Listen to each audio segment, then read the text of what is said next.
नमस्कार मित्रांनो, युवराज अकॅडमी 24 या आपल्या एज्युकेशनल यूट्यूब चॅनलवर मी तुम्हा सर्वांचं स्वागत करतो। तर आरोग्य सेविका तांत्रिक प्रश्न आपण या ठिकाणी पाहणार आहोत। जिल्हा परिषद आरोग्य सेविका या पदासाठी महत्त्वाचे प्रश्न आपण या ठिकाणी पाहणार आहोत। तत्पूर्वी चॅनलवर नवीन असाल चॅनलला सबस्क्राइब करा, जास्तीत जास्त मित्रांपर्यंत व्हिडिओ शेअर करा। आता जर तुम्हाला आरोग्य सेविका तांत्रिक प्रश्नाची जर रेकॉर्डेड बॅच घ्यायची असेल तर तुम्ही 7977092714 या नंबरशी संपर्क साधू शकता। अतिशय अल्प दरामध्ये ही उपलब्ध करून देण्यात आलेले पूर्णपणे रेकॉर्डेड बॅच आहे आणि जुना जो काय अभ्यासक्रम आहे त्यावर आधारित ही तुमची ही आपली रेकॉर्डेड बॅच असणार आहे। यामध्ये एकूण 46 व्हिडिओचा समावेश करण्यात आलेला आहे। संपूर्ण व्हिडिओ महत्त्वाचे आहेत। याचं जर तुम्ही विश्लेषणासहित संपूर्ण जर व्हिडिओ जर पाहिले तर 100% तुम्हाला त्याचा फायदा होईल। आणि जर तुम्ही आरोग्य सेवक या पदाची तयारी करत असाल तर आरोग्य सेवक 40% व 50% न्यू सिलेबसनुसार आपण 600+ वन लाइनर क्वेश्चन तयार करण्यात आलेले। यामध्ये ही जर PDF तुम्हाला हवी असेल तर याच नंबरशी तुम्हाला संपर्क साधू शकता। त्याच्यानंतर जर तुम्हाला आरोग्य सेवक पुरुष 40% 50% न्यू सिलेबसनुसार जर तुम्हाला क्वेश्चन शीट लावायचे असेल तर 20 एकूण यामध्ये एकूण 10 क्वेश्चन शीट आहेत आणि या 10 क्वेश्चन शीटमध्ये एकूण 20 प्रश्नाचा समावेश करण्यात आलेला आहे। म्हणजे एका प्रश्नपत्रिकेमध्ये 20 क्वेश्चन शीट म्हणजे या 10 क्वेश्चन शीटमध्ये तुम्हाला जवळपास 200 क्वेश्चन या ठिकाणी देण्यात आलेले आहेत। त्यामुळे या ठिकाणी तुम्हाला नक्की त्याचा फायदा होईल। तर चला आता वेळ न लावता व्हिडिओची सुरुवात करूया। तर पहा, मागच्या व्हिडिओमध्ये आपण जवळपास हा 3ऱ्या क्रमांकाचा व्हिडिओ, तर मागच्या व्हिडिओमध्ये आपण जवळपास 20 क्वेश्चन पाहिले होते। तर या व्हिडिओच्या माध्यमातून आपण 21 पासून समोरचे क्वेश्चन पाहणार आहोत। तर पहा, 21 नंबरचा प्रश्न, भारतीय अणुविज्ञानाचे जनक कोणाला म्हणतात? तर भारतीय अणुविज्ञानाचे जनक डॉक्टर होमी भाभा यांना म्हटलं जातं। पुढचा 23 नंबरचा प्रश्न पहा, जगातील पहिले हृदय प्रत्यारोपण कोणत्या देशामध्ये झाले? तर जगातील पहिले हृदय प्रत्यारोपण दक्षिण आफ्रिका या देशामध्ये झालेले आहे।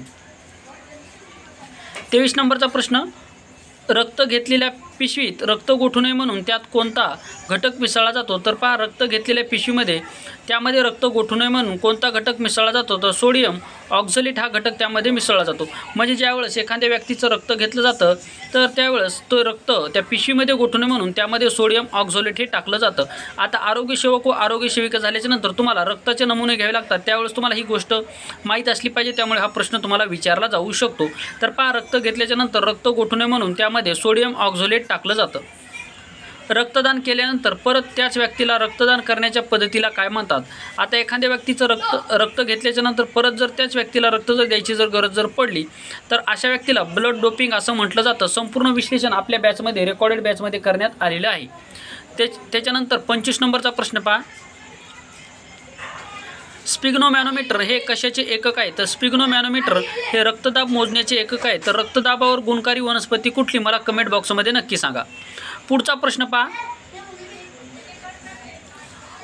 रक्तदाब मोजण्याचे एकक आहे। तर त्याच्यानंतर पंतप्रधान मंत्री मातृवंदना योजनेमध्ये गरोदर मातेची नोंद किती दिवसाच्या आत करणं गरजेचं असतं? तर ती 150 दिवसाच्या आत करणं गरजेचं असतं। त्याच्यानंतर पहा, गर्भावस्थेमध्ये मातेचे वजन कमीत कमी किती किलोपर्यंत वाढू शकते?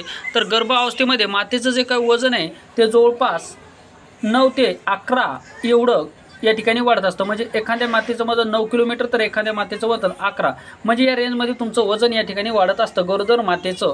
त्याच्यानंतर पहा, 2 प्रश्न आपण पुढचे पाहूयात। 29 नंबरचा प्रश्न पहा, मानवी शरीरातील एकमेव ग्रंथी सांगा की जी अंतस्रावी व बाह्यस्रावी अशा दोन्ही स्वरूपाचे कार्य करते?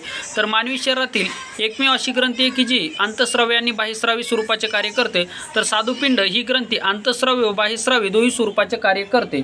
त्याच्यानंतर पहा, 30 नंबरचा प्रश्न, यकृतास ग्लुकोजचे कोठार म्हणतात हे विधान बरोबर आहे किंवा सत्य किंवा असत्य तुम्हाला सांगायचं आहे?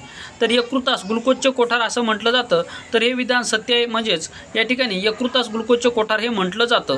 31 नंबरचा प्रश्न पहा, महाराष्ट्र राज्य एड्स नियंत्रण संस्था कुठे आहे? तर महाराष्ट्र राज्य एड्स नियंत्रण संस्था कुठे आहे? तर मुंबई या ठिकाणी महाराष्ट्र राज्य एड्स संस्था आहे।